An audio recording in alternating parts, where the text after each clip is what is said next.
Quality और consistent performance के लिए सिर्फ सिल्वर पंप्स एंड मोटर्स, नाम याद रखना।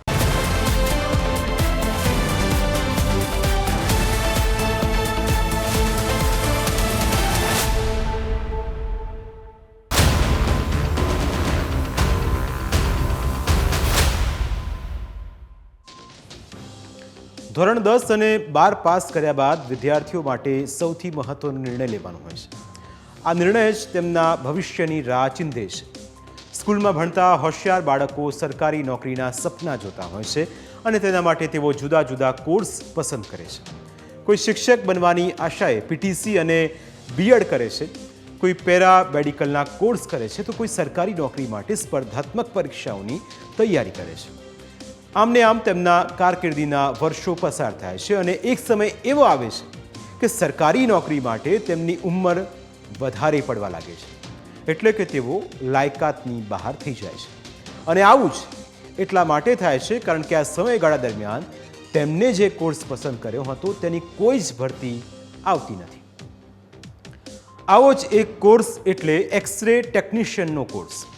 આ કોર્સ ગ્રેજ્યુએટ થયા પછી કરી શકાય છે, પણ મુશ્કેલી એ છે કે આ કોર્સની સરકારી ભરતી થાય તે માટે ભવોભવની રાહ જોવી પડે તેવી સ્થિતિ છે.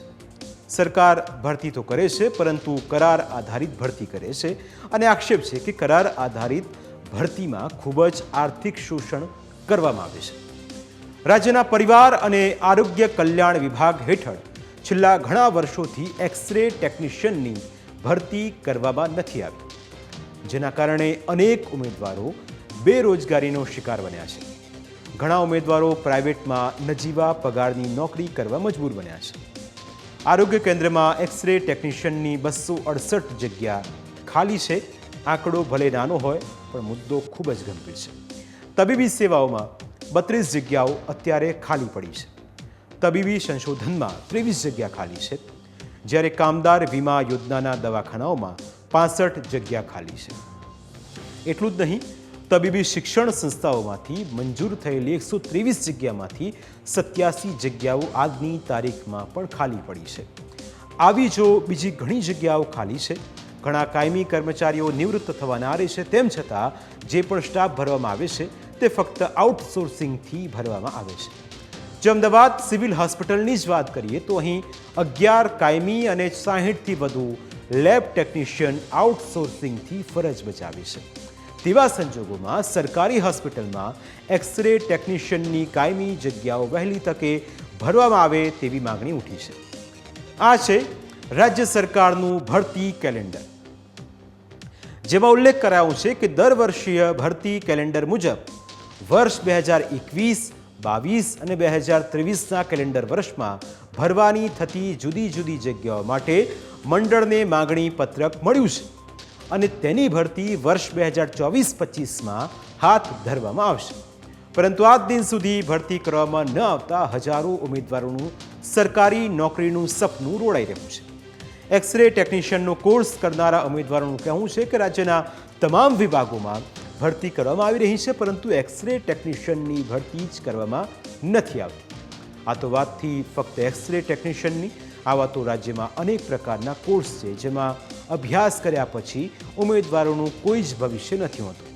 તેઓ પરીક્ષાની તૈયારીઓમાં અડધી જિંદગી ખર્ચી નાખે છે. તેઓ રાહ જુએ છે કે ક્યારે સરકાર ભરતી બહાર પાડશે અને ક્યારે તેઓ નોકરી પર લાગશે. ઉમેદવારો રાહ જોઈને વારંવાર રજૂઆતો કરતા રહે છે, છતાં આંખ આડા કાન કરી દેવામાં આવે છે.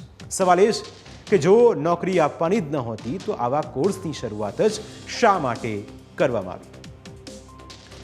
જે કોર્સના વિદ્યાર્થીઓનું કોઈ જ ભવિષ્ય ન હોય તે કોર્સ શરૂ કરવાનો જ કોઈ અર્થ નથી. આવા કોર્સ શરૂ કરવાથી તો ખાનગી સંસ્થાઓને ફાયદો થવાનો છે, તંત્રનું ક્યાં કંઈ લૂંટાઈ જવાનું છે. લૂંટાવાનું તો અહીં ગરીબ ઉમેદવારોના નસીબમાં લખાયેલું છે, કારણ કે આ ઉમેદવારો છે જેમના માતા પિતા સામાન્ય નોકરી કરતા હોય છે, મહિને 10થી 20 હજાર રૂપિયા કમાઈને પોતાના પરિવારનું ગુજરાન ચલાવતા હોય છે. તેમને આશા હોય કે દીકરો કોઈ સારી નોકરી મેળવશે તો પરિવારનો ઉદ્ધાર થશે, પરંતુ ગરીબ પરિવારોને ક્યાં ખબર હોય છે કે તેમની સાથે મોટી ગેમ રમાઈ રહી છે. અને જો ગેમ ન રમાઈ રહી હોય તો સત્તાવાર રીતે મંજૂર થયેલી જગ્યાઓની તાત્કાલિક ભરતી કરવી જોઈએ. અમે ઈચ્છીએ છીએ કે લાયકાત ધરાવતા ઉમેદવારોને સરકારી નોકરી કરવાની તક મળે.